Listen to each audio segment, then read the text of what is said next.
Alors, dans cette vidéo, je vais faire la démonstration qui est au programme dans ce cours sur la convexité d'une fonction.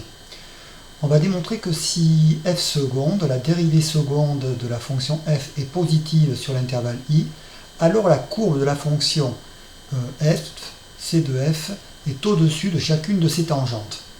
Alors pour se fixer les idées, on va prendre par exemple 10, et on va supposer que c'est un nombre qui est dans l'intervalle i. Et on va montrer que la courbe de f est au-dessus de la tangente au point d'abscisse 10. C'est pour se fixer les idées. Évidemment, à la place de 10, on pourrait prendre 12, 13, 28, à condition que ces nombres soient dans l'intervalle i. On va commencer dans un premier temps par donner tout simplement l'équation de la tangente, qu'on va appeler t, au point A de coordonnées 10, f de 10. Alors, c'est la formule de la leçon qu'on a déjà vue à plusieurs reprises. Y égale f' de 10, facteur de x moins 10 plus f de 10. Alors évidemment, f' de 10, là on va garder la notation littérale, mais en fait on connaît la valeur. Ça peut être 7 ou 8. Et f de 10, c'est pareil, ça peut être 3 ou 4. Donc ça veut dire que votre équation, en fait, votre équation de droite, elle ressemble à ceci. Y égale par exemple 3 facteur de x moins 10 plus 7. Voilà une possibilité. D'accord ? Ça, ce serait f' de 10, et ça, ici, ce serait f de 10. Alors, on va considérer la fonction g, qui est tout simplement la différence entre la fonction et l'équation de la tangente. Tout simplement parce que, regardez un petit peu, vous avez ici, par exemple, le 10, l'abscisse, le point qui est sur la courbe, le point A d'abscisse de 10, et qu'est-ce qu'on va faire? On va chercher, ça c'est la droite t, la fameuse tangente ici qui passe par le point A. On va tout simplement chercher la fonction g qui correspond à la différence entre la fonction, la courbe rouge, et l'équation de la tangente t. Et donc cette fonction, g de x, elle est égale à f de x moins, on ouvre les crochets, attention, et on va prendre toute l'équation de la tangente. En fait, on fait moins y, moins l'ordonnée d'un point qui serait sur la tangente. Donc moins, entre parenthèses, f' de 10 facteur de x moins 10 plus f de 10. Et attention, quand on développe avec les crochets, ici on se retrouve avec moins f' de 10 facteur de x moins 10 moins f de 10. Et bien, le but de l'exercice, c'est tout simplement d'étudier le signe de cette fonction g. D'accord? Voilà, g de x. Donc on va étudier le signe de cette fonction g, sauf que c'est pas forcément facile à étudier. Donc, pour étudier le signe de fonctions qui sont un petit peu embêtantes, ce qui peut être commode, c'est d'étudier les variations de ces fonctions. Donc, on va prendre la fonction g qui est là, je mets ici dans la marge la formule qu'on va utiliser. On va pouvoir la dériver, tout simplement parce que g, c'est la fonction f moins une fonction affine. Donc, ça veut dire tout simplement, c'est une différence ou une somme, si vous voulez, de deux fonctions dérivables. Donc, on peut calculer la dérivée de g. Bon, alors là, on a la fonction f, on a f de x, donc quand on dérive g, regardez, donc g, ça va donner g', f va donner f' de x, et puis là, on a moins f' de 10 fois x moins 3, moins f de 10. Alors là, on a dit qu'il faut faire attention, f' de 10 et f de 10, c'est comme si on avait les nombres. Par exemple, un 3 ou un 7, comme j'ai mis ici. Donc la dérivée de 3 fois x moins 10, eh bien, c'est tout bêtement 3. Parce que la dérivée de x moins 10 ici, c'est 1. Et f' de 10, c'est une constante multiplicative. Conclusion, la dérivée de moins f' de 10 fois x moins 10, c'est moins f' de 10. Voilà, je le mets ici. Et la dérivée de f de 10, eh bien là, pourquoi ça n'apparaît pas? Parce que la dérivée de f de 10, évidemment, ça fait 0. C'est comme si on cherchait la dérivée de 7. 7, c'est une constante. Donc on a la dérivée de la fonction g qui est ici. Voilà, alors maintenant, pour connaître les variations de g, ça va être intéressant de connaître le signe de g' de x. Alors on va utiliser notre hypothèse. Notre hypothèse, c'est que la dérivée seconde, f seconde de x, est positive. On est d'accord. Donc, on va traduire ça en utilisant le fait que la fonction f' est croissante. D'accord? Alors maintenant, si une fonction est croissante, on se rappelle que elle conserve l'ordre. Les images et les antécédents sont rangés dans le même ordre. Conclusion, ben, si x est supérieur à 10, eh bien, on a la même chose pour les images. Mais attention, ce n'est pas les images avec la fonction f. Parce que la fonction qui est croissante, c'est la fonction f'. Donc, si x est plus grand que 10, f' de x plus grand que f' de 10. Hein, en particulier, si x est plus grand que y, alors f de x est plus grand que f de y. À condition qu'on soit sur un intervalle, alors avec f', pardon, à condition qu'on soit sur un intervalle où la fonction f' est croissante.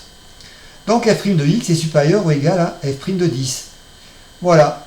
Bien, si f' de x est supérieur ou égal à f' de 10, ça veut dire que cette fonction qui est ici, là, la fonction g', donc g' de x, est bien supérieur ou égal à 0. Donc si x est supérieur ou égal à 10, ça veut dire que g' de x est supérieur ou égal à 0.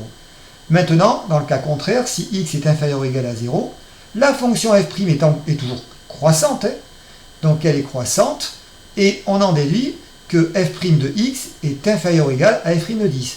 Là aussi, les images et les antécédents sont rangés dans le même ordre. Donc la fonction est, vous voyez, le signe reste le même là, inférieur ou égal, inférieur ou égal. Et donc à ce moment-là, on en déduit que f' de x étant plus petit que f' de 10, g' de x est inférieur ou égal à 0. Voilà. Une petite remarque, évidemment, si on calcule g de 10, ça fait f de 10, on remplace dans cette formule-là x par 10, facteur de, alors moins, entre parenthèses, f' de 10, facteur de 10 moins 10 plus f de 10. Donc évidemment, ça fait 0, et donc ça fait tout simplement, si je précise un petit peu, ça fait f g de 10 égale f de 10 moins f de 10. Et donc ça fait 0. C'est tout à fait logique parce que la courbe et la tangente sont séquentes, se coupent au niveau du point A. Donc c'est normal que f de 10 et g de 10 soient la même chose. Enfin, f de 10 et l'image de 10 par la fonction affine associée à la tangente donne 10. Donc g de 10 donne bien 0. Hein. Voilà, ça veut dire que l'écartement entre la tangente et la courbe ici est nul. Et j'espère que vous avez bien compris que la fonction g ici, g de x, ça correspond, c'est ici là, ça correspond à l'écartement entre la courbe de la fonction et la tangente. Et on est en train d'analyser le signe de cet écartement, sachant qu'on a pris la fonction f moins la fonction associée à la tangente. Alors maintenant qu'on a trouvé le signe de g', d'accord, on va pouvoir fabriquer, regardez ici, le petit tableau de variation de la fonction g'. Donc, on est alors, on ne connaît pas les bornes de l'intervalle ici, peu importe, c'est pas très grave. On sait que 10 est dans l'intervalle i, voilà, on est sur l'intervalle i. 10 est dans cet intervalle. Donc, g' de 10, on vient de dire que ça valait 0. Et on vient de voir ici, regardez, que si x est plus petit que 10, la dérivée, elle est négative. Tandis qu'ici, si x est plus grand que 10, la dérivée est positive. On n'a plus qu'à mettre les signes ici, moins et plus. Donc maintenant, on en déduit les variations de g, on peut compléter notre tableau. La fonction g est décroissante, d'accord, puis croissante, hein, sur l'intervalle i, et le changement de variation se fait en 10. Mais qu'est-ce qu'on en déduit? Regardez, g de 10, on vient de voir que ça faisait 0. Donc ça veut dire ici qu'on peut placer 0. Donc regardez ce que ça signifie. Ça veut dire que pour tout réel x de l'intervalle i, hein, on voit bien que si on est sur tout l'intervalle i ici, on voit bien qu'ici les images par la fonction g sont toutes positives. Donc ça veut dire que g de x est bien supérieur ou égal à 0. Ben, dire que g de x est supérieur ou égal à 0, regardez, la fonction g, c'est la fonction f moins l'équation de la tangente. En gros, ça veut dire quoi? Ça veut dire que la fonction f est plus grande que la fonction associée à la tangente. Et donc, ça voudra dire effectivement que la courbe de la fonction f, regardez, ce point-là, que je dessine ici en violet, est au-dessus du point de la tangente qui a la même abscisse, hein, avec un x qui est plus grand ou égal à 10. D'accord? Donc, on vient de démontrer avec ce petit tableau de variation de la fonction g, que g de x est supérieur ou égal à 0. Donc, ça fait bien que f de x est supérieur ou égal à f' de 10, facteur de x moins 10, moins f de 10. C'est-à-dire que la courbe, voilà, c'est f de x, hein, la courbe c'est f, est au-dessus. Pourquoi au-dessus?